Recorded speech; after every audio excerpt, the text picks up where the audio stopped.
Muammar Gaddafi, one of the most mercurial and menacing figures in recent history, was Libya's leader for more than 4 decades. He paraded on the world stage with a style so unique and unpredictable that the words maverick or eccentric scarcely did him justice. He crushed opponents at home while cultivating the wardrobe and looks befitting an aging rock star. Met his death in 2011, and once the wealthiest country in Africa with the continent's largest oil reserves and highest standard of living is just a shadow of its former self.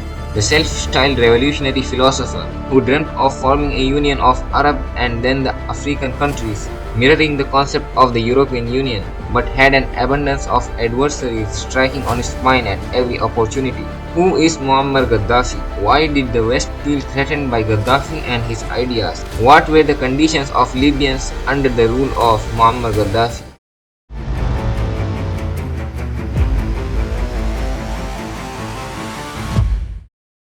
Muammar Gaddafi was born in 1942 near Sirte in the desert region of Libya, bordering the Mediterranean along the Gulf of Sirte. He was the last child and the only son in his family, people of modest means who belonged to the Bedouin tribe of the Kadhafa, which was involved in animal herding. After learning the teachings of the Quran, he attended elementary school at Sirte and then continued his education at Sabha before graduating from the University of Libya in 1963. At the same time, he also continued to organize a secret revolutionary movement. He graduated from the Libyan Military Academy in 1965 and consequently rose steadily through the ranks and continued to plan the deposition of the monarch with his fellow army officers. During the night of September 1, 1969, he led young officers in seizing the government in a bloodless coup while King Idris was abroad for health reasons. They dissolved the parliament and set up a 12-member revolutionary command council to rule Libya. And Muammar Gaddafi was promoted to the rank of colonel and armed forces commander. Egypt was his blueprint, and he proclaimed that the newly named Libyan Arab Republic would advance under the Arab nationalist slogan Socialism, Unity and Freedom. Inspired by Egypt's Jamal Abdel Nasser, he set his aim on tackling the unfair economic legacy of foreign domination and threatened the oil companies to shut off production if they refused to renegotiate the contract.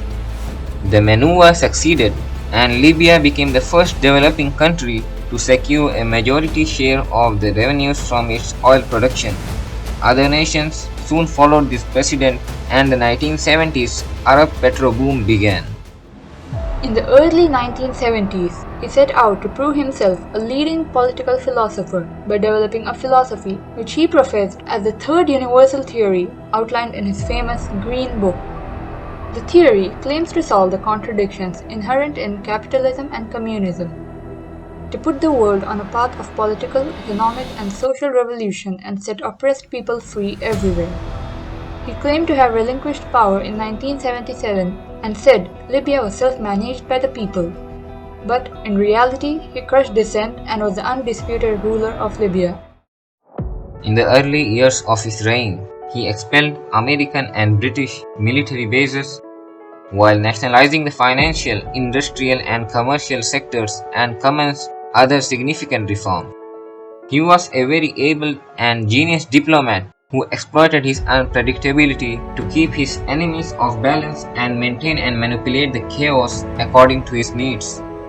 He had a firm opposition towards Israel and its treatment of Palestinians. He also advocated for unity among Arabs by attempting to form EU-esque political unions with Sudan, Egypt, Tunisia, and Syria. Later, shunned by several Arab states, Gaddafi's foreign policy shifted from an Arab focus to an African focus. His vision of a United States of Africa ended up in the formation of the African Union.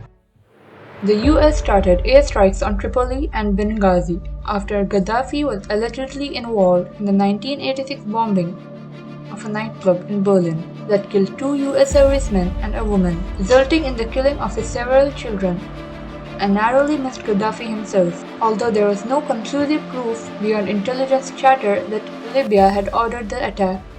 Gaddafi's purported involvement in the destruction of a civilian airliner in 1988 over Lockerbie led to United Nations and US sanctions isolating Gaddafi from the international community. In 2003, Gaddafi broke Libya's isolation from the West by relinquishing his entire inventory of weapons of mass destruction. The normalization of relations with Western powers allowed the Libyan economy to develop, and the oil industry in particular has greatly benefited. In September 2009, Gaddafi visited the US for the first time for his first appearance at the UN General Assembly. His speech was supposed to be 15 minutes but exceeded an hour and a half. He tore up a copy of the UN Charter, accused the Security Council of being a terrorist body similar to Al-Qaeda, and demanded $7.7 trillion in compensation to be given to Africa by its past colonial rulers. After forcing the major oil companies to cede majority stakes in exchange for continuous access to the oil fields of the country, Colonel Gaddafi built roads, hospitals, schools and housing with the increased revenue. Libyans celebrated an anti-colonial Arab nationalist sentiment as life expectancy grew to 74 years compared to 51 years in 1969, while the literacy rate leapt up to 88%. Per capita income grew to about $12,000. Colonel Gaddafi warned his people about oil as a finite source of energy and would not last forever. He wanted his revolution to transform this life and promote production, work and self-sufficiency. He vowed to turn Libya into an agricultural powerhouse through the great man-made river, a $20 billion project to pump water from aquifers underneath the Sahara and send it over 1,200 miles to the coast through a gargantuan pipeline. After uprisings in neighboring Tunisia and Egypt, Libyan rebel groups were supported by regional powers such as UAE and Qatar, as well as Western powers that included the United States, the United Kingdom, and France. As protests against Gaddafi began growing to other parts of Libya, Gaddafi realized the threat posed by the demonstrations and started a brutal crackdown on the protesters. On February 26, the UN Security Council unanimously approved a measure that included sanctions against the Gaddafi regime, imposing a travel ban and an arms embargo, and freezing the Gaddafi family's assets. Although international opposition to Gaddafi's actions continued to build, his forces seemed to regain the upper hand in Libya, retaking many of the areas that had been taken by the rebels early in the conflict. As Gaddafi's forces advanced on Benghazi, NATO intervened on the side of rebels and conducted airstrikes on Gaddafi's stronghold on the pretext of protecting the civilians. In August 2011, Gaddafi's hold on power appeared to break when the rebel forces entered Tripoli and took control of the city. He met his end when rebel forces found him hiding in a tunnel following a NATO airstrike on his convoy as he tried to make a break from his last stronghold, the city of Sirte, where it had all begun.